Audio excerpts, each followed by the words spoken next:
শুভেচ্ছা নিন। এই মুহূর্তে আপনাদের সামনে কথা বলতে এসেছি সতর্ক এবং চতুর দুই ছাত্র উপদেষ্টা। নির্বাচনের তোড়জোড় শুরু হয়ে গেছে। আজ 10 ডিসেম্বর। আজকে নির্বাচনে শুরু হবার যে তোড়জোড়গুলোর বেশ কিছু ঘটনা আজকে ঘটবে, যেমন তফসিল ঘোষণার আগে কিছু রেওয়াজ থাকে, সেই রেওয়াজগুলো আজকে ঘটতে যাচ্ছে।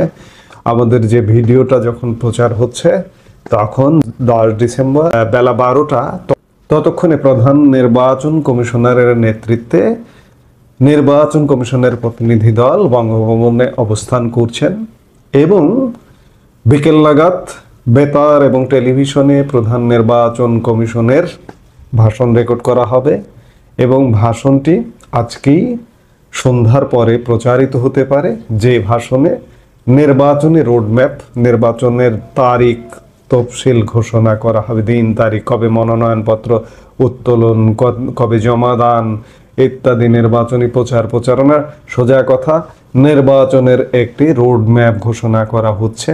এবং যেটি জানা গেছে যে আগামী 12 ফেব্রুয়ারি বৃহস্পতিবার নির্বাচনের দিন নির্ধারণ করেছে নির্বাচন কমিশন। আমি মূলত যে বিষয়টি নিয়ে কথা বলতে এসেছি, যে আপনারা জানেন যে উপদেষ্টা পরিষদে দুজন সমন্বয়ক, এখন তারা সরকারের উপদেষ্টা। এই দুজন অত্যন্ত সতর্ক এবং অত্যন্ত চতুর।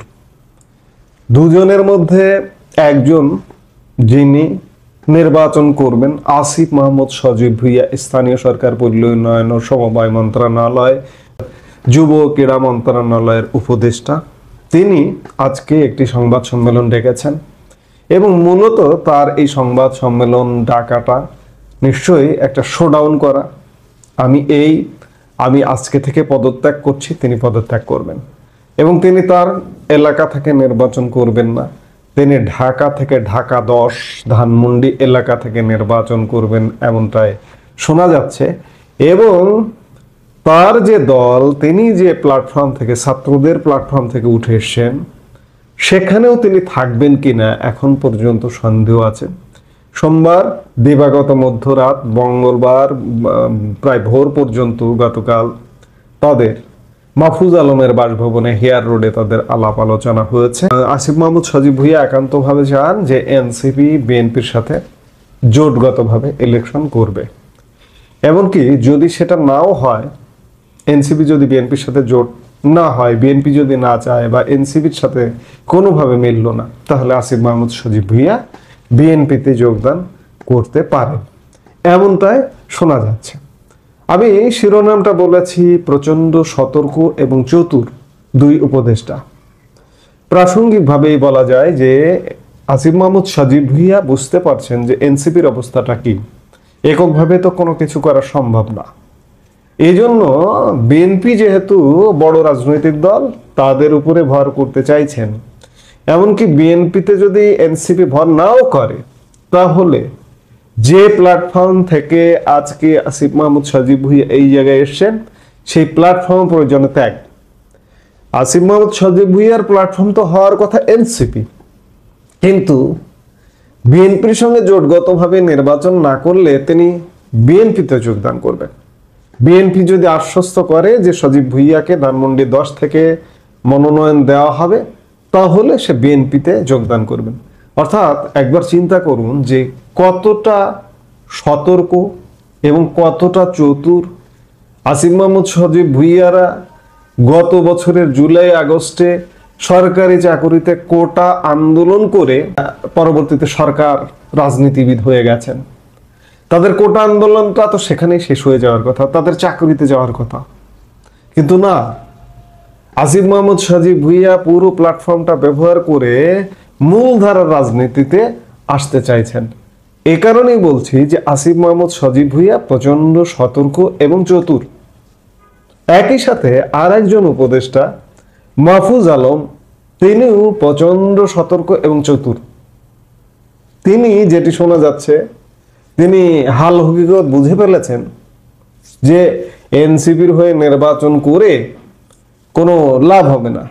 এই জন্য তিনি সিদ্ধান্ত নিয়েছেন, যেটি জানা যাচ্ছে, যে তিনি নির্বাচন করবেন না, তিনি শেষ পর্যন্ত সরকারে থাকবেন। এটিও তার সতর্কতা এবং চাতুরতার একটা পরিচয়। তবে এটি বলতেই হয় যে এই দুই উপদেষ্টা যথেষ্ট সতর্ক এবং চতুর, এবং এই দুই উপদেষ্টার একজন পদত্যাগ করার সম্ভাবনা নেই, একজন পদত্যাগ করবেন, কিংবা দুইজনই যদি পদত্যাগ করেন শেষ মুহূর্তে কোনো কারণে, আজকে কালকেই এটি জানা যাবে। দুইজনই যদি পদত্যাগ করেন, এই পদত্যাগ করা উপদেষ্টাদের দায়িত্ব কে নেবেন? নতুন করে কি উপদেষ্টা নিয়োগ হবে?